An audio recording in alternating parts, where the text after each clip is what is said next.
नमस्कार दोस्तों, इस वीडियो में हम बात करते हैं इजराइल और फ़लस्तीन के बीच हो रही खूनी जंग के बारे में। दोस्तों, इन दोनों देशों के बीच 7 मई से ही ये टकराव शुरू हुआ है। दोस्तों, मैं आपको बताना चाहता हूँ कि ये जंग कोई नई जंग नहीं है। जब से इजराइल देश बना है तब से ही इन दोनों देशों में लड़ाई होती आ रही है।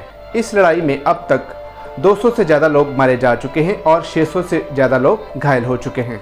दोस्तों, 1 महीना पहले की बात है, इजराइल के शहर ईस्ट जेरूशलेम में वहाँ पर कुछ यहूदियों ने अरबियन मुसलमान जो फ़लस्तीनी मुसलमान हैं उनको घर खाली करने के लिए कहा, क्योंकि उस जगह का फैसला अभी इजराइल की सुप्रीम कोर्ट में चल रहा है। हालांकि ये फैसला इजराइल के गवर्नमेंट के पक्ष में ही आएगा। इसी कारण से 1 महीना पहले ही वहाँ कुछ यहूदियों ने फ़लस्तीनी मुस्लिम को वहाँ से घर खाली करने के लिए कहा था। इसी दौरान 7 मई को रमज़ान के महीने के आखिरी शुक्रवार को जब फ़लस्तीन के लोग उनकी मस्जिद अल अक्सा में इकट्ठे हुए तो इसी दौरान उनकी झड़प इजराइल फोर्सेस के साथ हुई। इसी झड़प में दोनों पक्षों के लोग जख्मी हो गए, जिसमें काफ़ी लोगों को नुकसान हुआ। दोस्तों, अब मैं आपको बताता हूँ कि इन दोनों देशों के बीच आखिर लड़ाई किस बात की है, इनके बीच जो लड़ाई हो रही है वो किस वजह से है। दोस्तों, आप इस फोटो में देखिए, यह है इजराइल का पूरा मैप। इसके पास में इजिप्ट, जॉर्डन, सीरिया और लेबनान है। और दोस्तों, ऑरेंज कलर में आप देख सकते हैं ये पूरा का पूरा इलाका इजराइल के पास है और येलो कलर वाला इलाका फ़लस्तीन के पास है, जिसमें वेस्ट बैंक और गाज़ा स्ट्रिप है। दोस्तों, वेस्ट बैंक में कुछ इलाकों में फ़लस्तीन अथॉरिटी का शासन है, लेकिन गाज़ा स्ट्रिप में हमास का कब्जा है। दोस्तों, इस्लामिक संगठन हमास से लड़ने के लिए इजरायली सरकार ने गाज़ा सीमा पर एक बहुत बड़ी सेना को भेजा है। इसके साथ ही साथ उन्होंने 9000 सैनिकों को वहां ये कहकर तैयार करने के लिए भेजा कि अगर किसी भी तरह की परिस्थिति वहां पर होती है तो दोस्तों वो उस परिस्थिति से निपटने के लिए तैयार हैं। दोस्तों, मैं आपको बता दूं कि फ़लस्तीनी टेररिज्म ग्रुप हमास ने गाज़ा स्ट्रिप से इजराइल के कई बड़े शहरों पे जैसे कि तल अवीव जो उनकी पॉलिटिशियन कैपिटल है वहाँ पर 3000 से ज़्यादा रॉकेट दागे हैं। इसके जवाब में इजराइल ने 600 से ज़्यादा एयर स्ट्राइक किए हैं, जिसमें कई बड़ी बड़ी बिल्डिंग्स को तहस नहस कर दिया है, जिसमें काफ़ी जान और माली नुकसान हुआ है।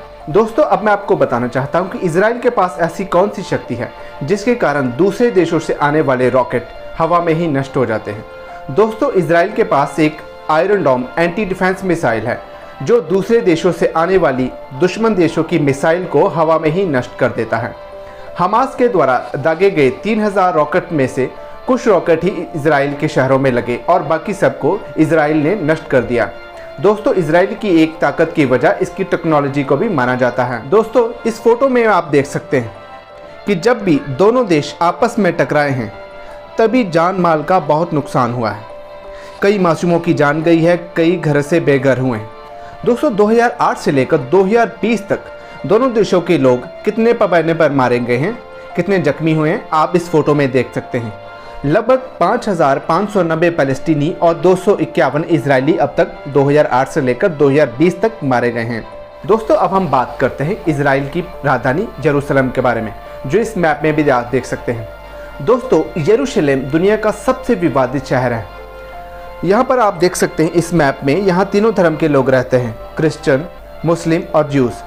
दोस्तों, क्रिश्चियन के लिए ये जगह उतनी ही इम्पॉर्टेंट है क्योंकि यहाँ पर जीसस क्राइस्ट का जन्म हुआ, यहाँ पर ही उनको क्रूसीफाई किया गया और तीसरे दिन यहाँ पर ही वो मुर्दों से जिंदा हो गए थे। और वही मुसलमानों के लिए ये जगह इसलिए इम्पॉर्टेंट है क्योंकि मक्का और मदीना के बाद उनकी सबसे पवित्र जगह जो अल अक्सा मॉस्क है वो तीसरी उनकी सबसे पवित्र जगह है।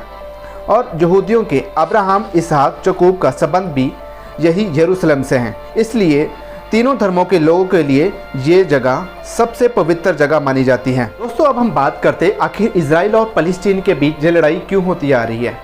दोस्तों, इसकी जड़ को समझने के लिए हमें थोड़ा इतिहास में जाना पड़ेगा। तो दोस्तों, ये है इजराइल का मैप। इस मैप में जो आप पहली तस्वीर देख रहे हैं जो हरे रंग की है, ये 1946 की है, जब ये पूरा इलाका फ़लस्तीन के पास था।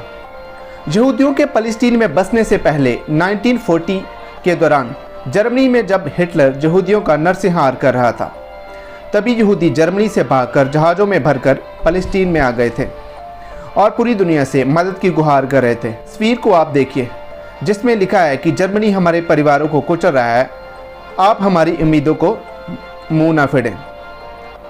तभी उस वक़्त फ़लस्तीन में भारत की तरह अंग्रेज़ों का शासन था। उन्होंने यूरोप से आए यहूदियों को भर भर के फ़लस्तीन में शरण दी और इसके बाद दुनिया भर में यहूदियों को जब ब्रिटिश सरकार द्वारा फ़लस्तीन में बसाना शुरू कर दिया, उसके बाद ही मामला ख़राब हो गया। धीरे धीरे इजराइल लोग जर्मनी के कब्जे से ज़मीन में कब्जा करने लगे। मैं आपको एक बात बता दूं कि जब इजरायली लोग फ़लस्तीन में आ रहे थे तो उन्होंने अरब शेखों से पैसे देकर ज़मीनें खरीदी थी।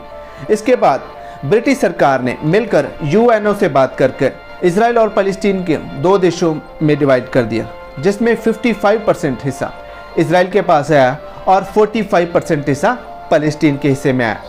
इसके बाद 1967 में इजराइल और उसके आसपास के अरब कंट्री में 6 डे वॉर होता है, जिसमें इजराइल अरब के 6 देशों को 6 दिनों में ही हरा देता है। तीसरी पिक्चर में आप जो मैप देख सकते हैं उसके सफ़ेद रंग की जगह और ज़्यादा हो गई है। मतलब 1967 में फिर इजराइल ने फ़लस्तीन से बड़े इलाके पर कब्जा कर लिया। इसके बाद सन 2008 से लेकर इजराइल ने फिर फ़लस्तीन के इलाके वेस्ट बैंक में भी कई इलाकों पर कब्जा कर लिया। इस चौथी पिक्चर में जो आप देख रहे हैं ये अब तक का फ़लस्तीन है, जो तकरीबन 12% ही बचा है। तो इसी कारण से ही अब तक इन दोनों देशों के बीच खूनी घमासान सदियों से होता आ रहा है। साथ ही साथ दोस्तों मैं आपको बताना चाहता हूं कि इन दोनों देशों के बीच हो रही घमासान युद्ध को रोकने के लिए 57 मुस्लिम देशों के विदेश मंत्रियों की बैठक हुई है, जिसे इस्लामिक ऑर्गेनाइजेशन ऑफ कॉरपोरेशन भी कहा जाता है। इस बैठक का एक ही मकसद है कि दोनों देशों के बीच हो रहे घमासान युद्ध को किसी तरह शांति समझौते से रोका जाए। इसी दौरान इजराइल के प्रधानमंत्री बेंजामिन नेतन्याहू का ये बयान आया है कि हमास ने जो उनके देश में बड़े बड़े हमले किए हैं उसको उसकी भारी कीमत चुकानी पड़ेगी। उसके साथ क्या होगा वो उसने सपने में भी नहीं सोचा होगा। कल ही गाजा स्ट्रिप में इजराइल एयर स्ट्राइक के द्वारा एसोसिएटेड अल जजीरा का 12 मंजिली इमारत तबाह कर दी गई है। इसके बाद ही इजराइल के खिलाफ पूरी दुनिया में रोष प्रदर्शन शुरू हो गया है और यूरोप के कई देशों में भी इजराइल के खिलाफ रोष प्रदर्शन किया जा रहा है।